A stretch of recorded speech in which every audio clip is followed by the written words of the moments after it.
ஸ்ரீ குருவாயூரப்பன் திருவடிகளே சரணம். இன்னைக்கு இந்த தசகத்தோட 8வது ஸ்லோகத்தை பார்க்கலாம்.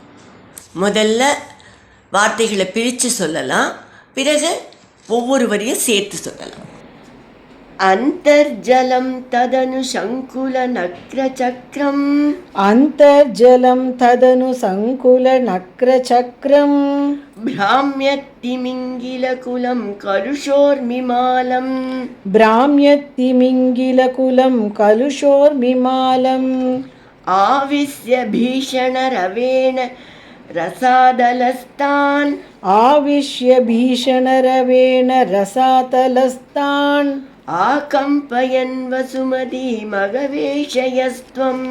ஆகம்பயன் வசுமதி மகவேஷயஸ்த்வம். அந்தர்ஜலம் ததனு சங்குல நக்ரசக்ரம். பிராம்யத்திமிங்கிலகுலம் கலுஷோர்மிமாலம்.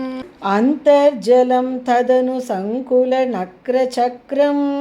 பிராம்யத்திமிங்கிலகுலம் கலுஷோர்மிமாலம். ஆவிஸ்ய பீஷணரவேண ரசாதலஸ்தான். ஆகம்பயன் வசுமதி மகவேஷயஸ்த்வம்.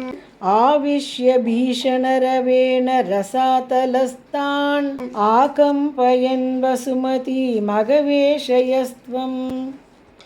இப்போ நாம் இந்த ஸ்லோகத்தோட வார்த்தைகளை பிரித்து அர்த்தங்களை பார்க்கலாம். தத் அணுகு, அதன் பிறகு, அந்தர்ஜலம் ஆவிஸ்ய, அந்த நீருக்குள் அப்படியே பாய்ந்து செல்கிறார். சங்குல நக்ர சக்கரம், நக்ரன முதலைகள். இவர் பாய்ந்தவுடனே முதலைகள்லாம் பதறிக்கொண்டு ஓடின. பிராமிய திமிங்கில குலம், திமிங்கில கூட்டங்கள் எல்லாம் அப்படியே நடுங்கி சுழன்று வட்டமடித்தன. கலுஷ ஊர்மி மாலம், ஊர்மின்னா அலைகள், அலைகள்லாம் அப்படியே கலங்கி கொந்தளித்து எட்டின வரைக்கும் உயரத்துக்கு, அவ்வளோ உயரத்துக்கு எழும்பின.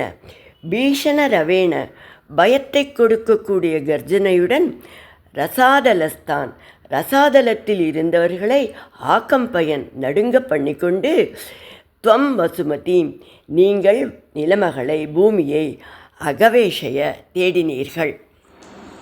இப்போ இந்த ஸ்லோகத்தை முழுவதுமாக பாராயணம் பண்ணி இதோட முழு அர்த்தத்தையும் பார்க்கலாம். அந்தர்ஜலம் ததனு சங்குல நக்ரசக்ரம். பிராம்யத்திமிங்கிலகுலம் கலுஷோர்மிமாலம். ஆவிஸ்ய பீஷணரவேண ரசாதலஸ்தான். ஆகம்பயன் வசுமதி மகவேஷயஸ்த்வம்.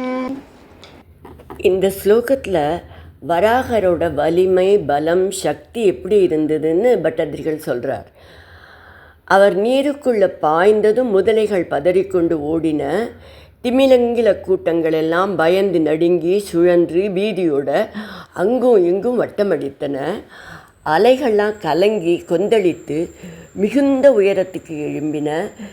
மீண்டும் ஒரு கர்ஜனை செய்கிறார். அப்போ ரசாதலத்தில் இருந்தவர்களை எல்லாம் நடுங்கச் செய்து கொண்டு பூமியை அந்த தண்ணீரில் அவர் தேடினார் அப்படின்னு பட்டத்திரி சொல்கிறார்.